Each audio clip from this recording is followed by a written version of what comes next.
Hindi lang daw high sa droga ang isang naarestong drug pusher, nagpakilala pa raw itong pulis. Nakatuto si John Consulta. Poses mo yung pa. Kaya pala. Nakipagbuno ang mga tauhan ng Barangay Tatalon at Quezon City Police District sa lalaking ito. Sa lakas ng suspect, tumalsik at napaupo sa semento ang isang tanod. May pulis tayo dito, may pulis tayo.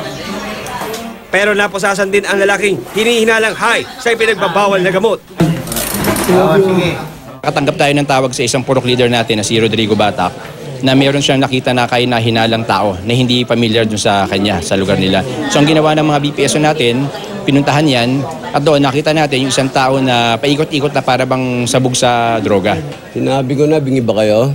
Nakuha sa suspect na nakilalang si Neil Elizaga ang isang electronic weighing scale, mga sachet ng hininalang shabu at 3 sex enhancement pill. Nakuha rin sa kanya ang isang peking ID ng pulis kung saan nakalagay ang kanyang muka at pangalan. Pulis ka ba, Neil? Oh!